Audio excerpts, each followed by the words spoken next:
All right, so we'll say good morning. It is wonderful to be back with all of you. A tremendous Yashkat Rav Kalman Akiva, to Rabbi Richter for giving the shiur over the last couple of days. A great zechus Baruch Hashem to be back here with all of you in Meseches Kesuvos. So let's get right into it. To begin by thanking our sponsors, our Talmud Torah sponsor, Shmuel Leba Dinovitz, for dedicating all the Sherman Drashos in the memory and the zechus for the aliyah of the neshama of Shmuel's father, HaRav Peretz Avraham, Harav Benyamin Moshe. We thank our week of learning sponsors, Ira Miriam Grossman, in commemoration of the yahrzeit of Ira's beloved mother, Frieda Grossman, Frieda Bas Shmuel, zechus Leba. We hope down to the merit of our Talmud Torah, the neshamas will have an aliyah, and the families a neshama. And we'll say with that, let us begin. Let's make sure that I this correctly. Okay, so we'll say today's daf is Chof 20, and we are picking up Emirat Hashem on Yud Tes Amud Beis at the Tanur Rabbanon, 2, 4, 6, 8, 10 lines up from the bottom. Tanur Rabbanon say, so again, a really incredible sugya ahead of us today. Some fascinating gemaras having to do again halacha l'maisa with kiyum shtaras, right? How we go ahead and uphold certain documents, or how we go ahead and validate certain signatures as well. Tanur Rabbanon, shnayin chasum al ashtar. Here's the case: you have two individuals who signed on a shtar umeisu. So we'll say we'll call them Reuven and Shimon. So we have Reuven and Shimon signing on a document. Now we'll say now we have to verify this document. Now, in this particular situation, something interesting occurred, which is Reuven and Shimon are dead. So they're dead. So obviously, again, they cannot go ahead and attest to their own signatures if they're no longer in Olam Hazeh. So what happens? So we'll say now what happens? So Levi and Yehuda show up. And Levi and Yehuda say, we know that the signatures here, in fact, do belong to Reuven and Shimon. Those are Reuven and Shimon's signatures. But, Aval, Anusim Hayu, Kitanim Hayu, Psule Edus Hayu. So now what happens? Levi and Yehuda are coming along and attesting to the fact that this is indeed Reuven and Shimon's signatures. But what they are doing is they're qualifying those signatures. And what are they saying? The signatures are in fact invalid. Why are they invalid? Because Reuven and Shimon were coerced, or Reuven and Shimon ultimately were ketanim, they were children, or they were psule eidos, they were not really permitted to give testimony in this particular situation. So what's the halacha in this situation? Hare elu ne'emanim. Ultimately, Reuven and Shimon are believed. I will say now again, not Reuven and Shimon. Levi and Yehuda are believed. Why are Levi and Yehuda believed? So I will say this is a continuation of the same principle that's been guiding us over the last couple of days, which is hapesha asar. That at the end of the day, if you are the source of information that we would not have known without you, then the same way we believe you to convey that information, we also believe you to qualify that information. So since at the end of the day, Levi and Yehuda are coming along and telling us, yeah, that's Reuven and Shimon's signatures. There are their signatures, and we would not have known that those were valid signatures without Levi and Yehuda. Therefore, again, because Levi and Yehuda are the source of information, Levi and Yehuda are believed to qualify the information as well, which the irony, of course, is in their effort to go ahead and validate the signatures of Reuven and Shimon, what do they effectively do? They invalidate the document. They invalidate the document because they say, yeah, the signatures belong to Reuven and Shimon, but Lamaisa, again, whatever the situation was, they were coerced, they were kitanim, they were psulim, whatever the situation was. However, part 2, V'miesh edim sheksav yadam huzeh, osha eksav yadam yotzei makom acher mishtar shekar lav irer v'hochsak bebezdin ein elu ne'emanim. However, we'll say this is a simple qualification. If we know that these are Reuven and Shimon signatures from another source, let's say even before Levi and Yehuda showed up, we know that halacha l'maisa those are Reuven and Shimon signatures. That's what it means. Ksav yadam yatsa mimakom acher. Mishtar shekara alav irer. Now, I will say we're going to talk about this part in the Brisa because it's interesting that the Brisa feels the need to say this. Let's say we have another document. There was another document, and someone contested this document. That's what it means when it says shekara alav irer. It was a document that came before Beis Din because, let's say again, whatever the borrower said, it's a forged document. So the document was challenged in Beis Din. The document had Reuven and Shimon signatures on it, and the Beis Din upheld the document. And by upholding the document means they upheld Reuven and Shimon's signatures, which I will say is another way of saying we already know that it's Reuven and Shimon's signatures from another source other than Levi and Yehuda, in that case, ein elu ne'emanim. Levi and Yehuda are not believed to go ahead and say that Reuven and Shimon's signatures were invalid. So I will say, a very simple case. It's actually, we've seen this a number of times already. One more time outside. Right, we have a document. A lent B money. Right? B is claiming the document is fraudulent. The witness is never signed. Right? Those witnesses are made up. They bring the shtar to Beis Din. Right? The document has the signatures of witnesses Reuven and Shimon.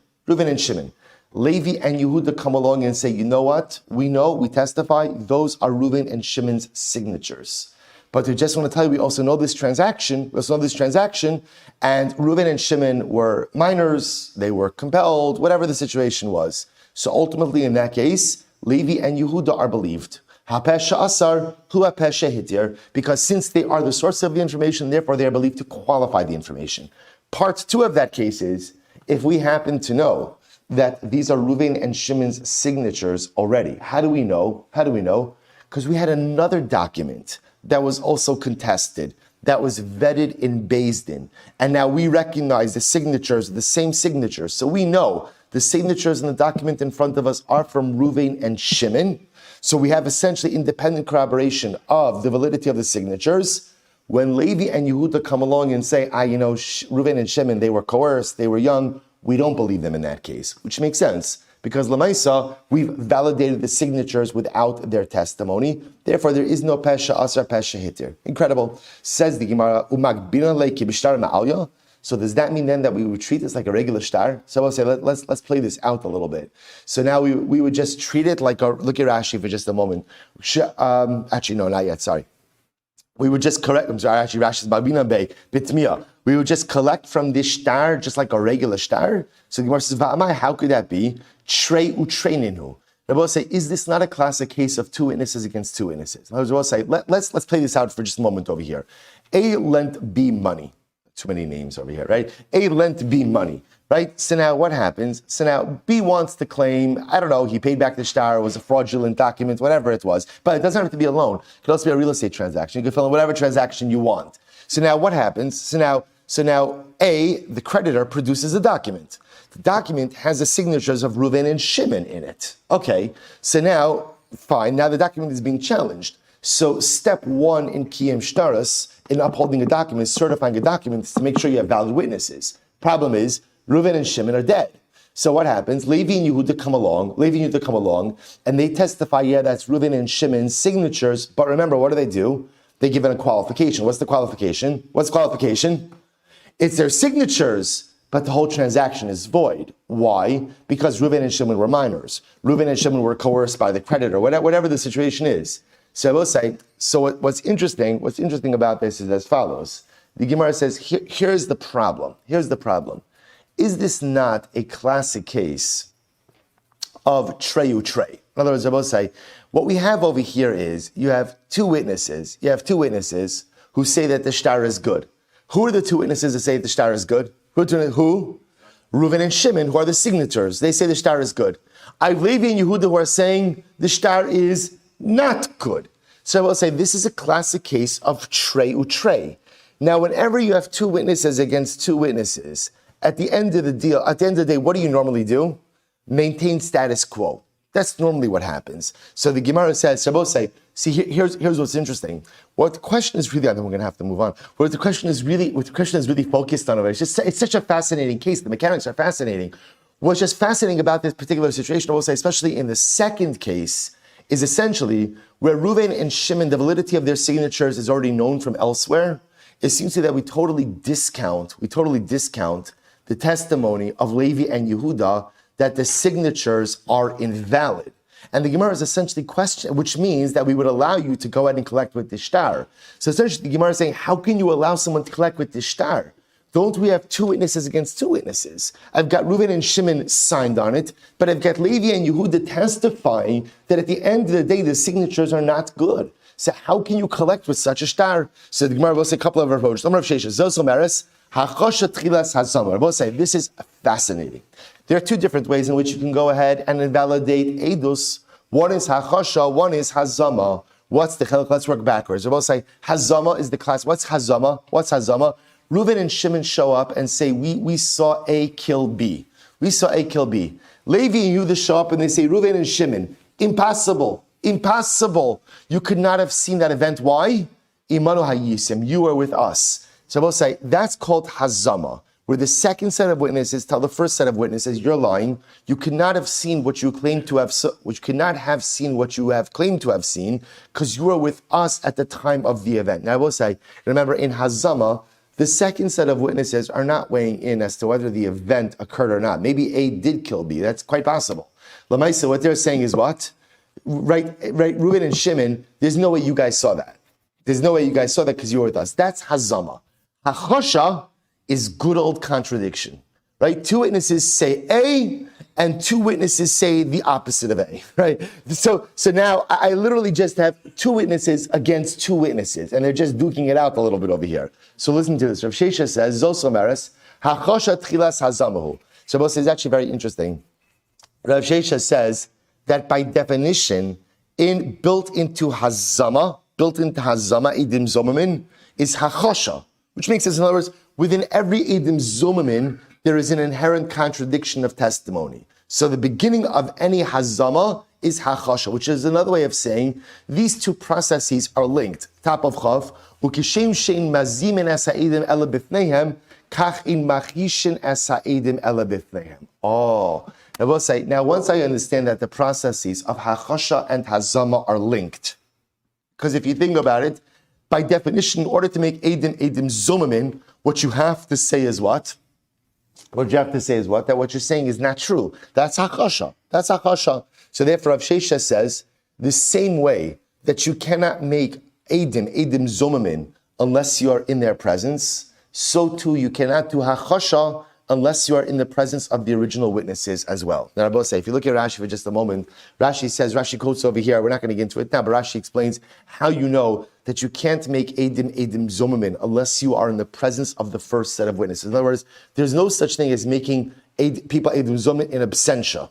Right? And the logic behind that is because since the whole chap of edim zomin is reciprocal punishment, everything has to be done in front of the original contradicted set of witnesses. So look what Rav Shesha says, it is incredible. Rav Shesha just linked the processes of hachosha and hazama, and he said the same way that you could only do hazama in the presence of the contradicted witnesses, in the presence of the contradicted witnesses, you could only do hachosha in the presence of the contradicted witnesses. Rabbi said, let's apply this. How does this help us in our case?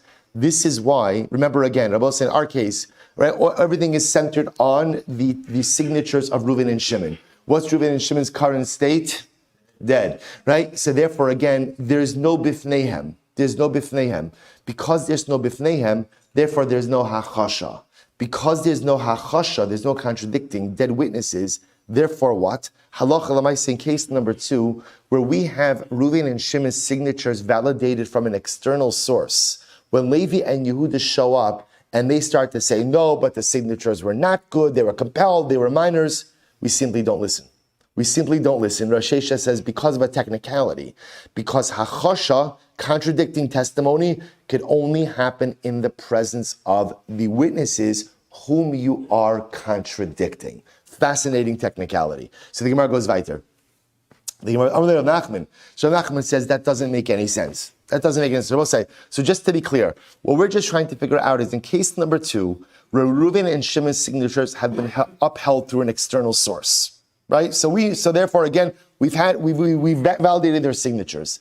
Now remember again, Levi and Yehuda are showing up and saying, yeah, it's Reuven and Shimon's signatures, but, and it's a big but, what they're saying is, but, they were compelled, they were minors, they were coerced, whatever, so therefore the shtar is not good. The Brisa said, we don't listen to Levi and Yehuda. So the Gemara is bothered by that, because how can you not listen to Levi and Yehuda? You have 2 witnesses against 2 witnesses. So again, answer 1 of Sheshes, no, because Levi and Yehuda, in order to contradict witnesses, you have to do so in their presence. And since Reuven and Shimon are dead, therefore by definition, the ability to contradict their testimony is no longer there. Incredible.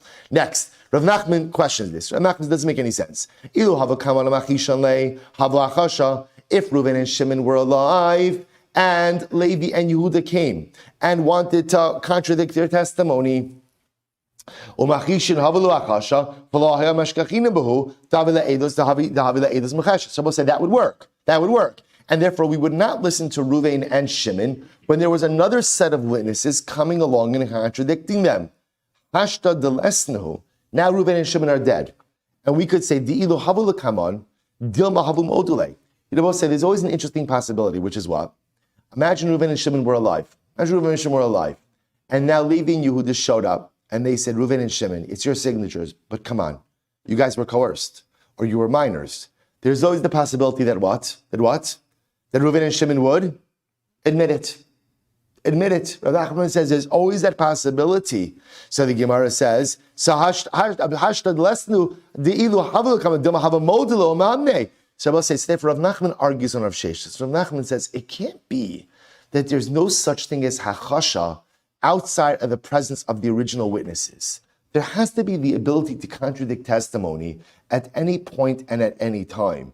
Amar Rav Nachman, therefore Rav Nachman has a different resolution. Uki, here we go. Uki trei lahade trei, v'uki mamona becheskas marei.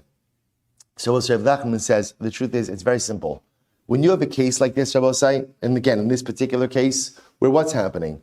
Reuven and Shimon signed on a document. Reuven and Shimon died. So now what happens? We validate Reuven and Shimon's signatures from an alternate source, but let Levi and Yehuda show up in Beis and Levi Yehuda say it's true that it's Reuven and Shimon's signatures, but what? They were minors, they were coerced, essentially invalidating the get. So Rav Nachman says like this. On one hand, I have Reuven and Shimon's signatures in the document. Rabbi say, is that meaningful? Is that meaningful? Absolutely. Because signatures in the document effectively are like what? Like what? They're eidos. They're eidos. But on the other hand, what else do I have? I've got Levi and Yehuda standing in front of me in Beis Din telling me that Reuven and Shimon were coerced or were minors. That's also meaningful. So if Rav Nachman says there's only one way to resolve this. Uki trei lahade trei. What do you have? You have 2 against 2. They both say, what do you do when you have 2 against 2? V'uki mamona becheskas marei. Keep the money, and by the way, we're using money, we'll say, but it would apply to property or anything else. Keep the money or the property in wherever it is presently situated.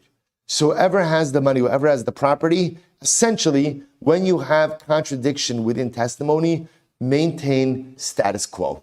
Maintain status quo. So the Gemara says, this is very interesting, because this is like the case of the property of Bar Shatya. They will say, what happened with Bar Shatya? Fascinating. The Bar Shatya, Zavin Nechasi, Bar Shatya went ahead and bought property. Okay? Bought property. So what happened? Asi Beit Trey, so 2 witnesses showed up, and they say, Amri, Kishu Shote Zabin. When he was crazy, apparently Bar Shatya had episodes of insanity. He wasn't a well individual. He had moments where he was lucid, and moments where he lacked proper capacity. Most of us are like that, right? I'm saying, so he had moments where he just didn't have capacity. So the Gemara says, so what happened over here? So Bar Shatya bought a piece of property. Now witnesses showed up and said, by the way, the sale is invalid. Why is the sale invalid? Because we happen to know that at the time that he went ahead and bought the property, it was one of his periods of shtus, one of his periods of insanity, and therefore he lacked capacity, no transaction. So the Gemara, another 2 witnesses came along and said, no, he was perfectly fine.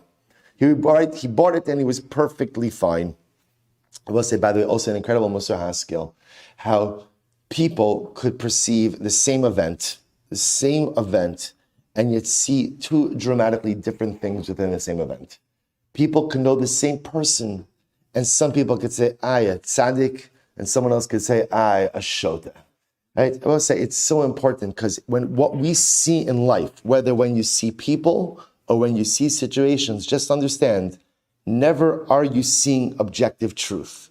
What you're seeing is your version of events, your version of MS, your version of truth, but your version of truth comes through your life filter, which is very much impacted and affected by your life events, by your dispositions, by your proclivities. So important to always know that what we see in other people and what we see in life is never objective MS. It's our subjective MS. So you see this machlokes over here. Right, 2 witnesses saying Bar Shatya was completely lucid. 2 witnesses saying Bar Shatya was out of his mind. So I'll say, so what happened? So Rashi says, okay, so what do we do? What do you do over here? So what do I have? I've got two witnesses saying Bar Shatya was lucid, valid transaction, right? Valid purchase. Two witnesses saying that Bar Shatya was out of his mind, invalid transaction. So I've got 2 against 2. What do you do? Maintain status quo. What was status quo in this case? Bar Shatya was already in possession of the real estate. He was already in possession of it. So therefore, I've got 2 witnesses against 2 witnesses. Keep the money where it is, and that's it. Which I will say, by the way, this is one of the classic ways in which we resolve monetary dispute where no one has an upper hand claim, right? I've got everybody's bringing their witnesses, 2 witnesses against 2 witnesses. Halacha often just says, maintain status quo. Uki mamona becheskas mare, leave the money where it presently is. So the Gemara says, v'lo amran, now it's interesting, the Gemara qualifies the Bar Shatya case, v'lo amran ela de'isle chazaka davase. Now this is incredible. Actually, there's a big qualification here. The Gemara says we only say that we would keep the property with Bar Shatya when halacha l'maisa, this property was actually belonged to Bar Shatya's father. They are talking about property over here that Bar Shatya inherited. So look at Rashi.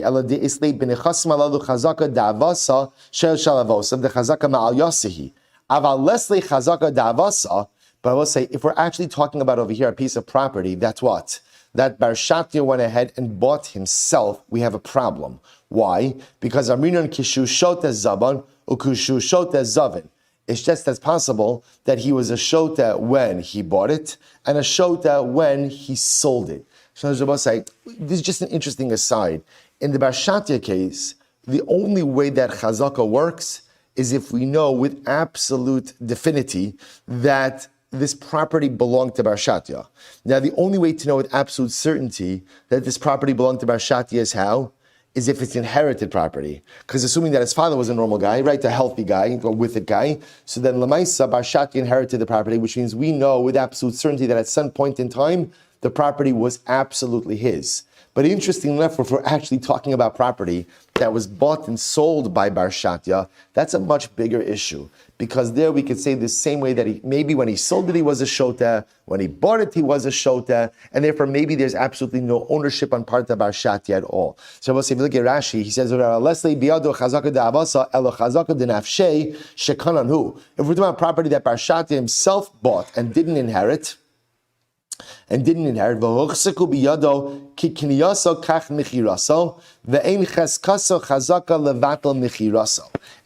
of the day, I will say, really quite fascinating. There will be no chazaka. Ultimately, again, there will be no chazaka. So going to be mevatal's mechira. So we'll say we don't have to get into the specifics of Bar Shatya, but our point over here is what? Our point over here is that whenever you have tray against tray, 2 witnesses against 2 witnesses, what's our mechanism of resolution? Uki mamona becheskas mare. Leave money wherever it is. And this is how Rav Nachman would be understanding the second case of our brayso today as well. Rabbi Avo gives another resolution. He says, Ein mazimin asaidim ele bifneihem. So I'll say, well, this isn't really a resolution, this is an approach. He says like this. So Rabbi Avo goes back. So remember again, Rav Sheshes wanted to say that the same way that you can't do hazama when it's not in the presence of the first set of witnesses. In other words, a second set of witnesses can't make the first set of witnesses into Eidim Zomamin, so too you can't do Hachasha, right? You can't contradict witnesses if you're not in their presence as well. Rabbi Avo says, In mazim es ha'edim el b'fneihem, umachishin es ha'edim shelo b'fneihem. Wow. Rabbi Avo disagrees. He holds that halacha l'maisa, it's true. Hazama cannot be accomplished if you're not in the presence of the first set of witnesses. So in other words, if Reuven and Shimon give testimony that A killed B, and Levi and Yehuda want to show up and they want to say, Reuven and Shimon, impossible, you're lying. You cannot have seen that event because Imanu Hayisem, you were with us on that particular day, that particular time. In order for Shimon and Levi to make, in order for Levi and Yehuda to make Reuven and Shimon Eidim Zomamin, so ultimately again, Levi and Yehuda have to do this in the presence of Reuven and Shimon. Okay. However, umachishin as ha'edim shelo b'fneihem. But achasha, in other words, contradicting testimony, can be done even not in the presence of the original witnesses. So the Gemara says, v'azama shelo b'fneihem nihid hazama lohavi hachashim yahavya. A very interesting qualification. So I will say, what happens if second set of witnesses do hazama not in the presence of the first? while it's true that it's not hazama, what is it? It's hachasha. It's still contradicting. Still contradicting. And I will say, remember again, look at Rashi. Nihi da'azama lo havya, lo onsham, lo nefesh v'lo mamon, hachasha havya, levatel edusan. So I will say, this is a really interesting idea over here. So Rabbi Avo comes along and is saying that halacha l'maisa, hachasha, contradicting, second set of witnesses contradicting a first set of witnesses, can be done even if the second are not in the presence of the first. That works. Amar Mar, im yesh edim sheksav yadam hu. So we'll say, now we're going back to the Brisa for just a moment. So according to the Brisa, im yesh edim sheksav yadam hu zeh, O shahaya ksav yadam yotze mi makom acher, mishtar shekara alav ir v'hochsak bebezdin, ein ne'emanin. So we'll say this is just a quote from the Brisa. So what did the Brisa say? So let's go back for just a moment. We have now a document. We have now a document that a lent be money. The document is being contested. The document comes to Bezdin. Right? The Eidim signed on that document are Ruvain and Shimon. So in case number 2 on the Brisa, what we say is like this. If there was another document that came before Bezdin that was also contested, and Reuven and Shimon signed on that document as well, and we validated their signatures on from that first document, the validation from the first document could serve to certify what? The document in front of us right now. Document in front of us right now. I will say, by the way, the second part of the Brisa says, therefore, when Levi and Yehuda show up and say that Reuven and Shimon signed it, but they were minors, they were coerced, we don't listen to them under those circumstances because we already have independent corroboration about the validity of Reuven and Shimon's signatures. Good. The Gemara makes an interesting diuk. The Gemara says, I don't understand. The Gemara says, Kara alav irur in, lo kara alav irur lo. Why does the Brisa say that Reuven and Shimon's signatures were certified from a contested document, as opposed to just saying we recognize Reuven and Shimon's signatures from another document? It sounds like certification of Reuven and Shimon's signatures can only be done based on a document that was contested in Beis Din. Why is that? Misayei Rabbi Asi. Here we go. Then Rabbi Asi says, Ein mekaymin es ashtar, ela mishtar shekara alav iror v'hochsak bebeis din. The Bible says it's very interesting. Rabbi Asi is of the opinion that halacha l'maisa, the only way to go ahead and uphold signatures of witnesses from one document to another, in other words, I just want to compare signatures, is if it was a document that was contested in Beis Din. Look at Rashi. Ela imkein kara irur al osa shtar ha'acher v'hochsak bebeis din al yidei edav dilo karlav irur chashinan dama hahu gufei mezuyafu. Rabbi say this is fascinating. See, up until Rabbi Asi came into my life, I would have assumed as follows. How could I go ahead and certify signatures on a document based on any given day, goes ahead and sees multiple shtaros?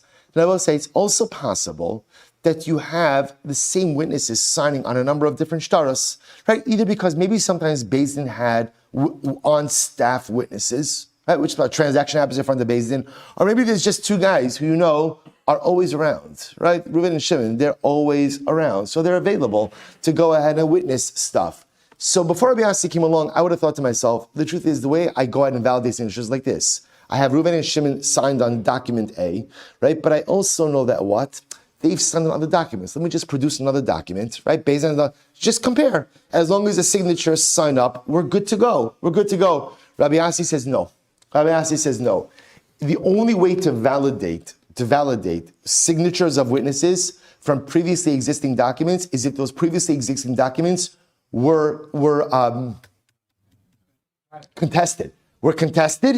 And then validated. Because I will say, if they weren't contested and then validated and Beis Din were concerned that the original source document may be forged as well. In other words, if a document was never contested and never validated, how do you really know it's accurate? Maybe the document that you're comparing, maybe the original document that you're comparing the current document to was mezuyah, was forged. So therefore, Rabbi Asi, the only way to know that the source document that you are comparing the present document to is in fact valid is if it was contested and ultimately upheld in court. That's Rabbi Asi's opinion. Amri Naradoy, the Naradoim say, Kesuvos or mishtei sado. So we'll say the Naradoim come along, they're not arguing, they're just giving an alternate form of validating as well. You could also go ahead and validate signatures from two other documents, right? I will say, for example, if you find Reuven and Shimon having signed on two other Kesuvos. In other words, so the Naradim are bringing in is, even if you don't have a contested document, but what? You find their signatures on multiple other documents. If you have two other forms of proof, right? Two Kesuvos or Mishtei Sados, or two other real estate transactions. But with those real estate transactions, they have to be the kind of real estate transactions that the owner has utilized the property for 3 years in an uncontested fashion. In other words, so then are just adding in, if you could produce two other documents to certify Reuven and Shimon's signatures, that works as well. I'm going to say Rashi, this is very interesting. However, this only works when the additional documents that are going to be used to certify Reuven and Shimon's signatures come from someone other than the present document holder. Others will say, just to imagine the situation, right? Reuven lent Shimon $1,000. Shimon's claiming it never happened. Okay, so Reuven says, here's the shtar, and Reuven, right? I'm sorry, I keep using the wrong names, right? A lent B $1,000. So what happens? So B is claiming never happened. So A produces the document, and he says, look, Reuven and Shimon are signed on it. So that's proof. Everybody's saying, what else does A do? A also produces 3 other documents that Reuven and Shimon signed on.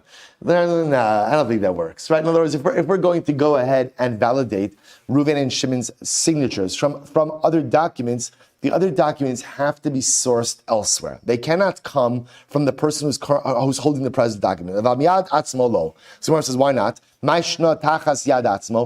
is it that if A produces the 2 other Kesuvos, right, or the 2 other real estate transactions, that's not going to be good enough to go ahead and uphold Reuven and Shimon's signatures? Very simple. So the Gemara says, Dilma Zuyef Mizayef.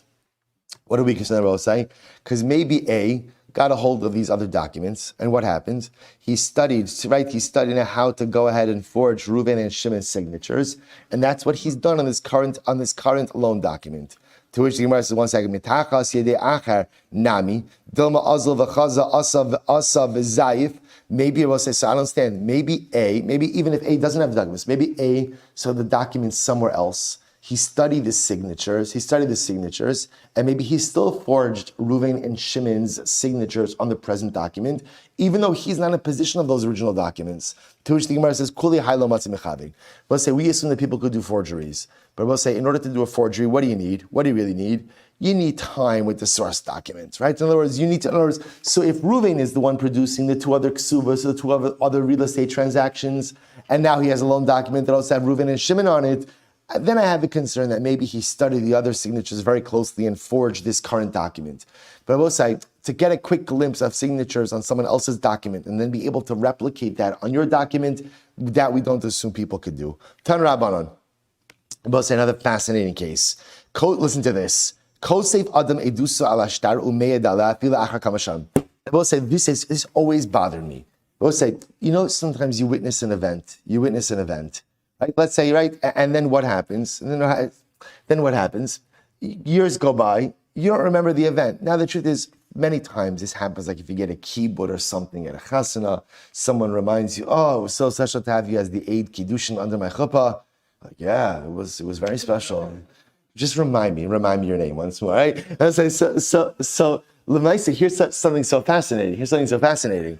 Let's say I witness an event, but my memory is not what it used to be. So Rav Huna now comes along. The Brisa says I could write down the testimony. I could write down the events so that if I'm ever asked to recall it, I could access it right from this document. And I will say, now what's interesting about this is as follows. Take a look at Rashi. Rashi says, Kosev Adam, Emasu Ebedavar, Viyari L'Shochacho, Kosev Al Chatichas Klaf Umatzniya. Somebody asked me to witness something. I'm nervous I'm going to forget the details.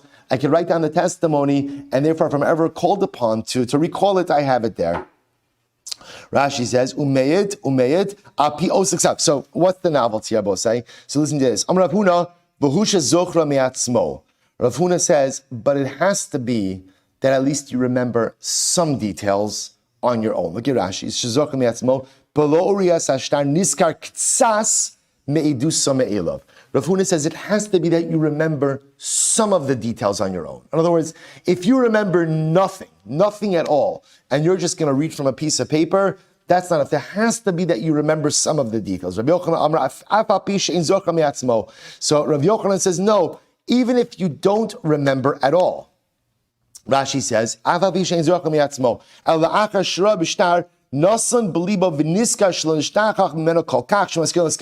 both say, listen to this. So, interesting machlokes. Rav Huna says, you could write down stuff, but you always have to remember something about the event without looking at the paper.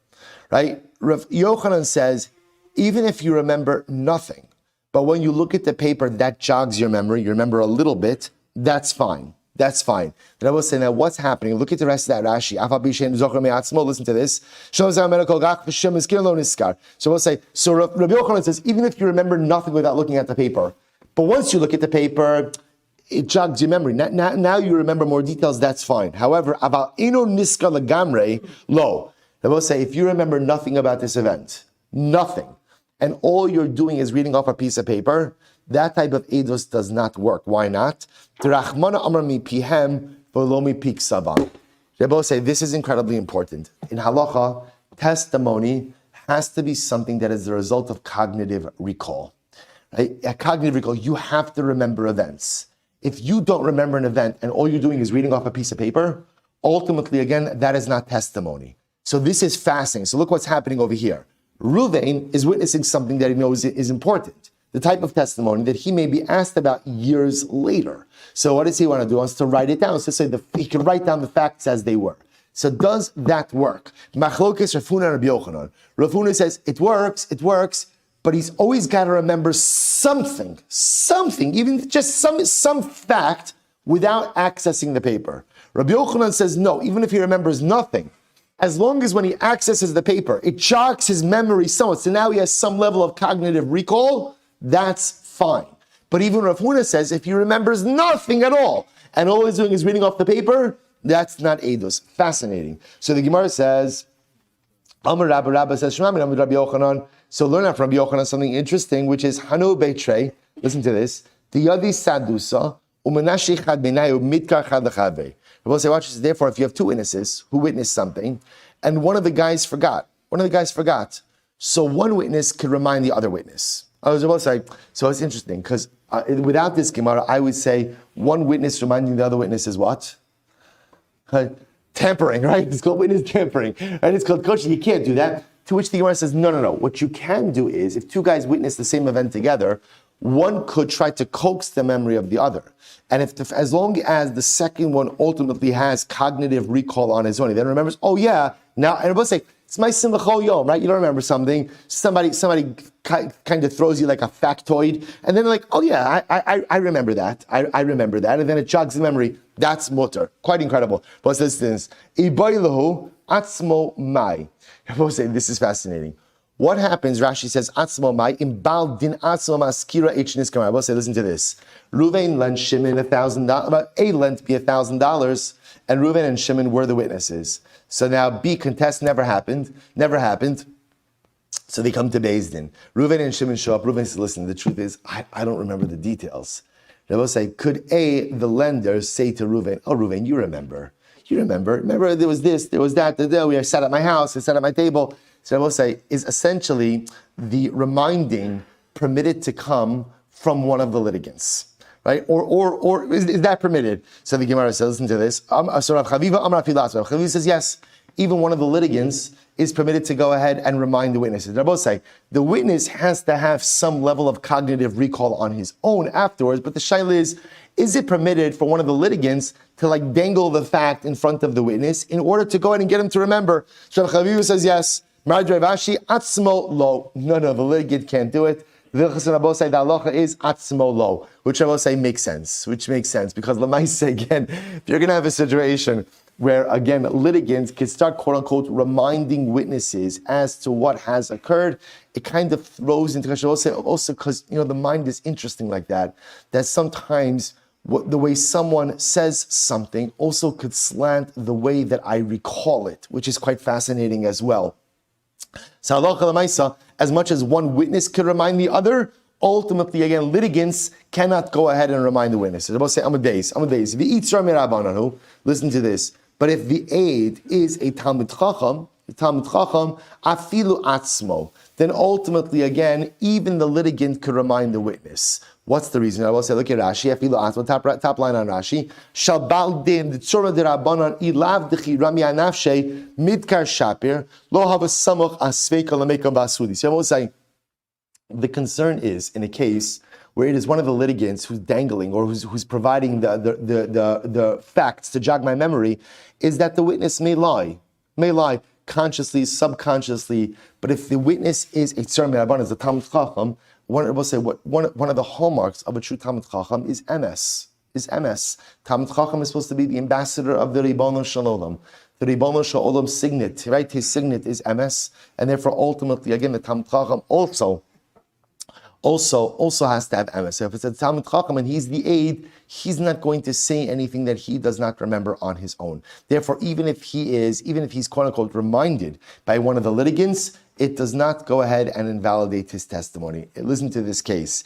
Listen to this. One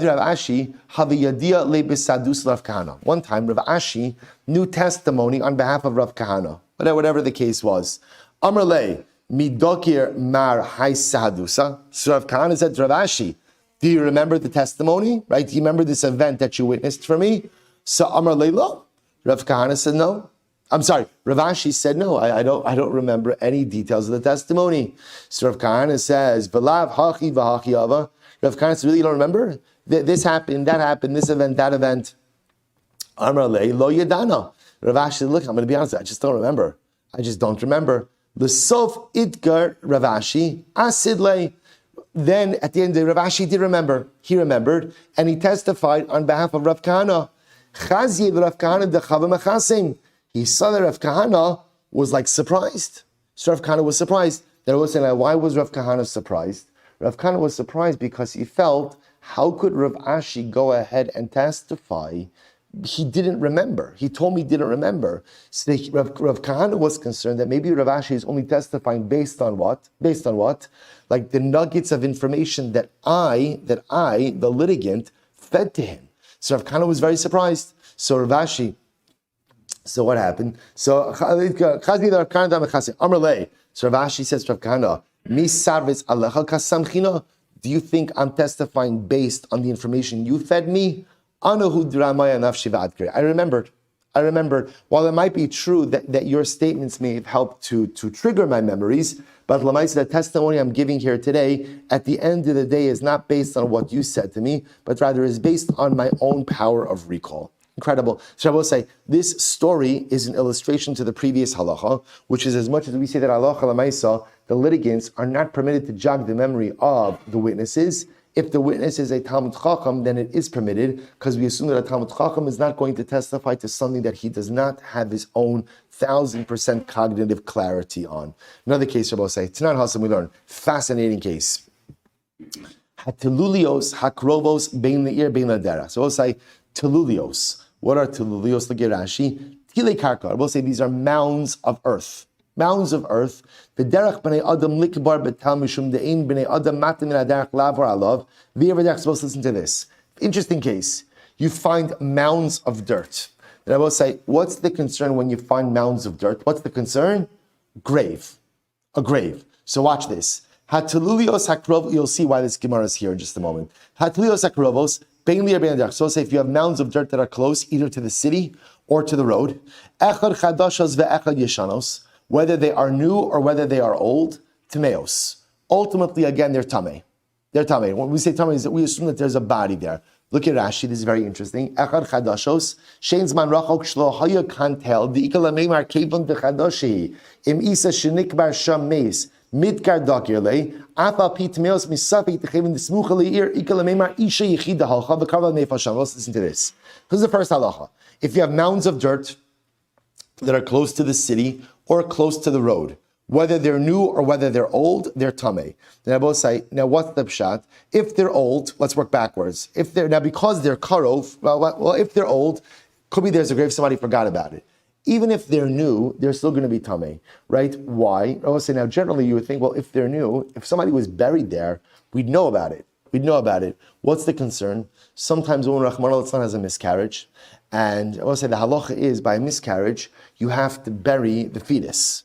So sometimes what a woman will do is, that we don't make a levaya, generally don't make a levaya there's not a levaya for a fetus. So what happens? Again, the mother would take the fetus and would bury it. But as we'll say, sometimes we'll see that she would not venture off far. She would bury it close by. We'll discuss the circumstances of that. So therefore, again, halacha l'maisa, if the mound of earth is close to the road or close to the city, we assume misafek that there's a body there and therefore it's tamei. Harachokos, what if the mound is further away? Again, we'll discuss what rachok means as well. Harachokos, chadashos toros, if it's a new mound, then it's tar. Yeshenos timeos, if it's an old mound, it's tamei. So I said the Gemara, Eze krova, Ezehi krova, what's close? The Gemara says, Chamishim amma, 50 amas is close, right? The Ezehi yeshana, what's old? Shishim shana, 60 years. 60 years. Not that 60 is old, right? For grave purposes, right? For grave purposes, that's called old. Div Rabbi Meir, Rabbi Yehuda says, Krova, shein krova hemeno. Close means there's nothing closer, right? This is the closest grave. Yeshana shein adam zochra. Old means no one remembers it. So the Gemara says, let's analyze this. My ira, my derech. What does it mean? What's a city and what's the derech? Ilema ir mamish. If we say that city literally means the city and derech mamish, misveka mimechaskin antoma. If we just say that city means a city and derech means a derech, out of safek, we're going to make Eretz Yisrael tamei. We're just going to decree that every mound of earth that complies with certain criteria is tamei. Reish Lakish said, "Ila matzu v'taras Eretz Yisrael." Rabbi say in general halacha l'maisa, we are very reticent to ever declare Eretz Yisrael tamei, the earth of Eretz Yisrael tamei. Ila means an excuse. And when we have to find an excuse or a halachic loophole to go ahead and say that Eretz Yisrael is not tamei, we do so. So we're not just going to go ahead and just randomly declare mounds of earth tamei in Eretz Yisrael. Ir means a city that is close to the cemetery. The derech beis hakvaros. And the road means the road to the cemetery. So here we go. Bishlama, I understand why if you find a mound of earth on the road to the cemetery, because sometimes it's late on Erev Shabbos, you have to do a levaya. There's not time to go all the way to the cemetery. So what do? They bury on the road to the cemetery. So I understand why such a mound would be tamei. But I will say, but a city that's ultimately again next to the Beis HaKvaros, ultimately everybody just goes to the cemetery. So the Gemara says, Amar Rabbi Chanina, mitoch sha'anashim kol rosham nifaleihen umuke shchen zrasem. So I will say, no, we spoke about this before. Sometimes if a woman, Rahman al-Islam, miscarries, they would bury the fetus not necessarily in the formal cemetery, but rather somewhere out, right outside of the city. Especially if a woman is going by herself to bury the fetus, unaccompanied, she'd bury it close by. Umuke shchen, lepers, whose limbs sometimes, so I will say, no, the halach is you have to bury limbs also. A person loses a limb, has a limb amputated, there's an obligation to go ahead and bury that limb as well. Sometimes people would bury their limbs close by as well. So ad chamishim amma az le'ihi l'chada. So l'chuda. So I will say up until 50 amos from this city, a woman would go by herself to bury the fetus. Tfei dabra inishpada ulebeis hakvaros azla. Any further than that, she would go with her husband, and once she's going with her husband, she would already go to where? Ultimately, again, to the cemetery. And so the Gemara says, Hilchach, Tuma Beretz Yisrael Mel Mechaskinon. Therefore, Abba say, Halacha L'maisa, if you have a tel, if you have a mound that's more than 50 amos in Eretz Yisrael, you will not go ahead and establish it as Tamei. And Abba say, why is this important for us? Full loop around what this will conclude. Amar Rav Chisda, Shmamin Rabbi Meir, Hai Sadusa Ad Shisin Shana Mitgar, Tfei Lo Mitgar. Rabbi say, remember again, how do we begin our last sugya? I know testimony, and I'm afraid that what? I'm going to forget the testimony. So you already discussed about writing down testimony. Can you go ahead and recall testimony from writing or not? The Gemara says something very interesting from here. What's the definition of an old mound? Over here, it's the definition of an old mound, more than 60 years old. So Rav Chisda said, you see from here, Rabbi Meir, that in general, people don't remember testimony for more than 60 years.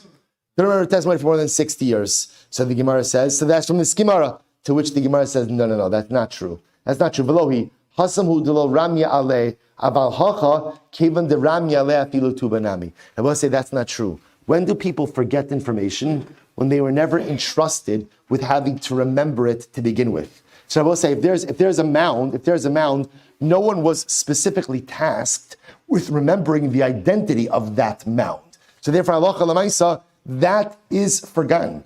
But when people are tasked with remembering something, then by definition, even after long periods of time, they still remember. Abosai, what a profound Gemara for us to learn during Bein HaMetzarim, during the 3 weeks. Because Abosai, we remember things from a couple of years ago, from a couple of days ago, and from thousands of years ago. Why? Because we are tasked with remembering. Because a Yid has to remember the tragedies of the past. Because it's only Hazorim B'dima Berina Yiktsoru. Only if we sow the present with the tears of the past are we Zocha Miras Hashem to reap the incredible saplings of Geula. When you're tasked to remember, you could remember things for thousands of years.